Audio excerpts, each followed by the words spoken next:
Əziz 11-ci sinif abituriyentlərimiz, qəbulda düşəcək sizə 100% düşəcək bir tekst nümunəsi ilə bağlı mən sizə bəzi strategiyalar, bəzi taktikalar öyrətmək istəyirəm ki, bunlar çox önəmlidir. Məsələn, bizdə uşaqların qarşısına çıxacaq sual tiplərindən biri why tipli sual cümlələrdir. Niyə? Məsələn, deyir why reading is important. Məsələn, sizə belə bir başlıq düşsə, oxumaq nə üçün önəmlidir? Deməli, təbii ki, biz burada bəzi səbəblərdən bəhs eləməliyik. O yüzden götürürük ki, məsələn, reading is important for some reasons veya for several reasons. Və üstəgəl biz burada transitive words deyirik veya linking words, birləşdirici sözlər. Firstly, secondly, bunlardan istifadə eləyəriksə və bunlardan sonra da punctuation, yəni nöqtə virgül, bunlara diqqət edəriksə, bizim yüksək bal alma ehtimalımız artır. Məsələn, bizim nümunədə göründüyü kimi, bir də başdan alaq. Reading is important for some reasons. Firstly, gördüyünüz kimi, it develops people's vocabulary. İnsanların lüğətini genişləndirir. Əgər siz istəyirsinizsə, akademik yazasız, daha yüksək bal istəyirsinizsə, burada açıqlama verə bilərsiniz. Bizim burada nümunədə olduğu kimi. In other words, başqa sözlə desək, when we read a lot, we can come across lots of new words and our vocabulary increases. Yəni bunu yaza da bilərsiniz, yazmaya da bilərsiniz. Bilirsiniz ki, burada minimum 3 cümlə, maksimum 6 cümlədir.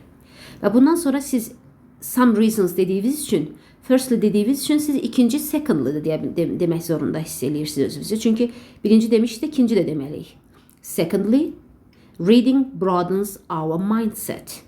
Gördüyünüz kimi mən burada açıqlama artıq yazmamışam söz limitinə görə. Ondan sonra əgər istəsəz ki, əlavə bir məlumat da verəsiniz, bu transitive words deyirik biz buna, bağlayıcı sözlər. In addition to this, moreover, furthermore, bunlardan da istifadə edərək bir cümlədə artıra bilərik. Məsələn, in addition to this, it makes us more educated. Sonra, ən son biz artıq toparlamalıyıq, ümumiləşdirməliyik. Burada aşağıdakı linking wordslərdən istifadə edə bilərik. So, thus, as a result, based on the reasons mentioned above, it's clear that reading is essential.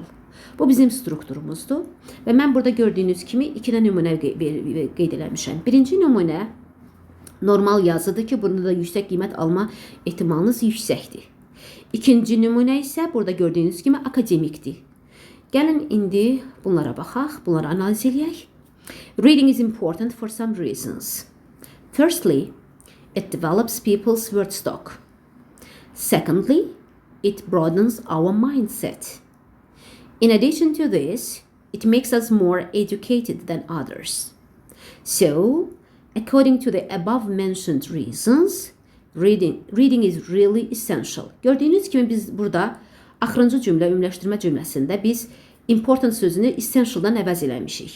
Bu da ki, bizə ekstradan bir baldır. Bu normal bir, bu şəkildə yazsaz, yüksək bal alma ehtimalınız yüksəkdir. İkinci nümunəyə baxaq. Burada akademik. Bunun birincidən fərqi odur ki, burada biz fikrə əlavə support deyirik. Yəni, dəstək, izahat da vermişik. Gördüyümüz kimi, reading is important for several reasons. Firstly, it develops people's vocabulary. İnsanların söz bazasını genişləndirir. Burada, in other words, linking worddən istifadə eləmişik. When we read a lot, we come across new words, which helps expand our word knowledge.